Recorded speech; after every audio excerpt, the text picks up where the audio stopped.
Oi, gente, tudo bem? Vamos começar a nossa segunda aula da disciplina de Direito e Legislação Ambiental? Que bacana! Agora que você já conheceu todo o trajeto histórico de como as coisas funcionam, de onde surge o direito ambiental, que tal a gente falar sobre princípios do direito ambiental?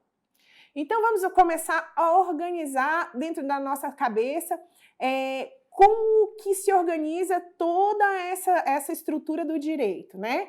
A gente começa com as fontes, que vocês já viram na aula anterior, que podem ser tanto formais como materiais, e aí a gente vem para os princípios. Depois dos princípios, a gente vai ao direito devidamente aplicado, que são as instruções normativas, as leis, os artigos, decretos, tá certo? Em seguida, eu vou me organizar dentro das instituições, quem são as instituições que vão operar esses instrumentos, tá certo? E os instrumentos propriamente ditos, beleza? Mas aí, olha só, o nosso objetivo é o quê? Falar sobre os princípios.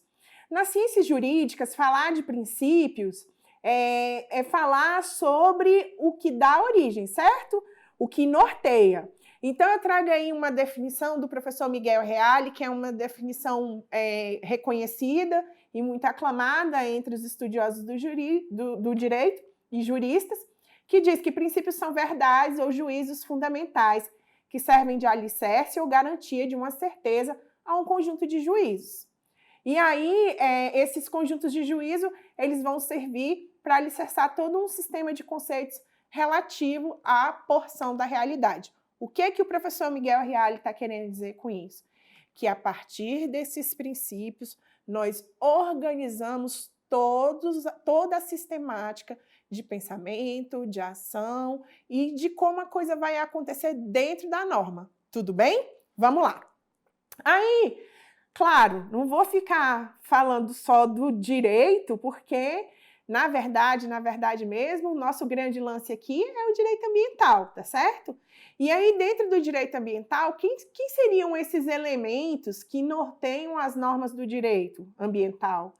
O que daria início a isso? Seriam o quê?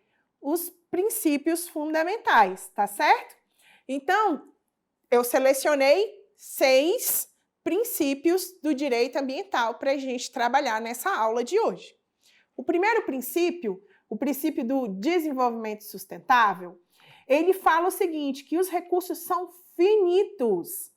Assim, as atividades econômicas devem se desenvolver buscando usá-los de forma ordenada e racional. E aí a gente vê esse princípio do desenvolvimento sustentável dentro da Constituição no artigo 170, que estabelece que a ordem econômica também tem como fundamento a defesa e a preservação do meio ambiente. Beleza? Bom, professora, mas falar de desenvolvimento sustentável é só o que a gente escuta, né?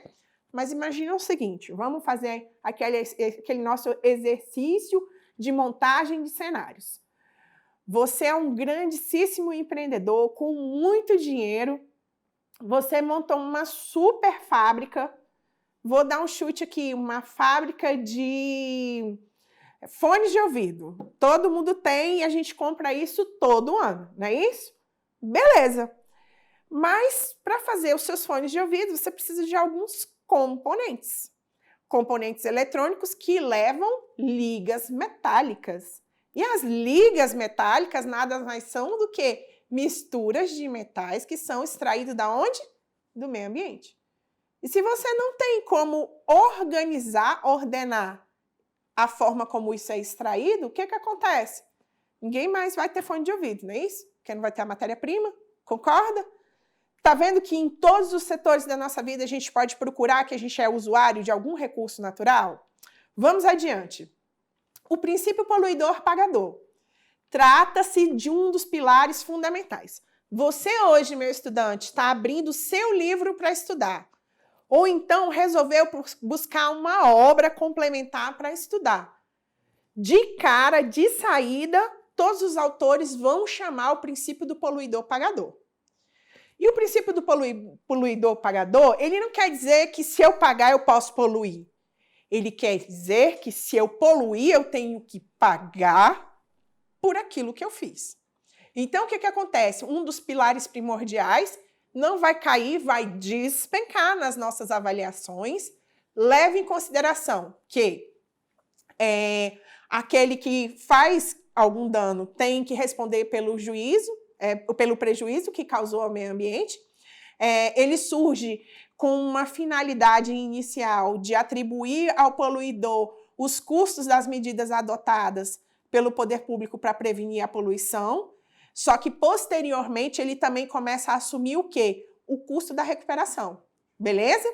E aí, conforme o Fiorillo, que é outro grandíssimo mestre aí que a gente gosta muito de ler, ele diz que este princípio do direito ambiental busca, abre aspas, evitar a ocorrência dos danos, e por isso ele tem caráter preventivo, e B, ocorrido o dano visa a sua reparação, caráter repressivo. Beleza? Então, se cair lá na sua provinha, lá no final do semestre, quais são os dois caráteres do princípio poluidor-pagador? Caráter preventivo e repressivo? Verdadeiro. Beleza? Adiante. Princípio do usuário pagador. Outro pilar que você vai encontrar em todos os livros de direito ambiental. O princípio do usuário pagador prevê que as pessoas que usam os recursos ambientais devem pagar por essa utilização. Busca-se evitar o custo zero dos serviços e recursos naturais, porque acaba que é como se fosse um incentivo ao uso desordenado das coisas. Então, eu vou produzir mais, eu vou usar mais, se eu vou produzir mais e eu vou usar mais, sou eu responsável pelo esgotamento daquele recurso. Então, esse princípio ele foi desenhado para dizer o seguinte, olha, Coca-Cola, olha, produtor de fones de ouvido, olha, editora de livros, você pode se servir, mas para se servir, existe um custo de se servir, beleza? Vamos lá, adiante. Princípio democrático ou da informação. Pessoal, este princípio, ele é fundamental nos dias de hoje. Você já viu como é rápido a informação chegar até você? Por exemplo, ao entrar no nosso AVA, rapidamente você vai clicar nessa aula e um volume de informação está chegando para você numa velocidade absurda, né? Pois é, e aí depois que você assistiu essa aula, rapidamente você vai para o fórum de dúvidas, posta sua dúvida e eu, sua professora, vou te responder. Veja que a velocidade da informação é uma coisa que a gente está se habituando e é legal, é cômodo. Mas o mais importante, é importante que você tenha acesso às informações.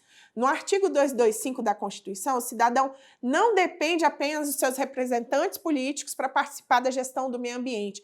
Ele pode, ele também, querer participar. Como que um cidadão pode participar, professora? Participando de audiências públicas. Todos os grandes empreendimentos, por exemplo, para ser instalado numa região, precisa passar por um sistema de audiência pública, porque todas as partes envolvidas precisam ser ouvidas. Será que essas pessoas estão aceitando facilmente essa obra? Será que o impacto de vizinhança vai ser grande? Então, tudo isso é considerado. Então, o cidadão, a partir desse princípio democrático ou o princípio da informação, ele passa não só o direito de ser informado e educado, que é parte do dever do poder público, mas como passa a poder também participar ativamente da gestão ambiental e o que ocorre em sua região. Belezinha? Próximo, princípio da precaução. Acende uma luz aí, muito importante. Por que o princípio da precaução é tão importante? Qual a diferença entre prevenção e precaução? Já pensou nisso? Vamos diferenciar? Então, o que acontece? O princípio da precaução, ele se aplica quando tem dúvida científica. A ciência não se pronunciou de jeito nenhum, não existe evidência científica de que vai acontecer um dano. Um exemplo, por exemplo, vamos pensar aqui, o uso de água mineral faz mal para os cabelos. É uma coisa sem pé nem cabeça, né? Mas é exatamente esse exemplo esdrúxulo que eu queria dar. Não existe evidência nenhuma que comprove que a água mineral vai fazer mal para os cabelos, tá certo? Dependendo do que tem lá naquela água, vai fazer até bem. Massa? Beleza? Mas por precaução, porque eu sou um indivíduo precavido, eu não vou usar água mineral indiscriminadamente. Eu vou usar um pouco mais de água do filtro, beleza?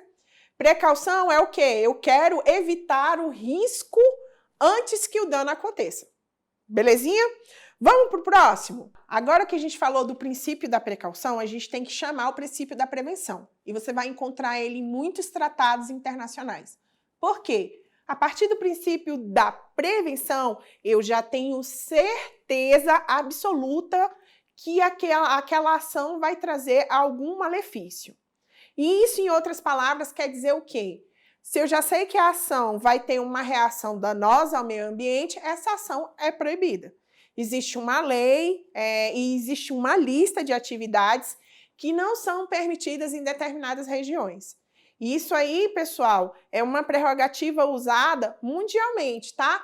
O princípio da prevenção, ele não só é evocado para fazer as discussões do que pode como o que não pode, como também a ciência começa a buscar evidências para validar cada vez mais o que está listado por esse princípio da prevenção. Então, nada mais importante do que você saber que, havendo um risco concreto em acontecer algum dano, e ele vai acontecer, aquela ação não pode acontecer. Ela é uma diretriz restritiva, tá certo? Ela restringe as atividades que podem ou não acontecer. Bom, agora que eu já mencionei para vocês 6 princípios muito estudados pelo direito ambiental, não esqueça de entrar no seu material de aula, dar uma lida no conteúdo do livro. Sentiu dúvida, dificuldade, vá ao fórum de dúvidas. Eu estou esperando por você no nosso ambiente virtual de aprendizagem. Um grande abraço e bons estudos!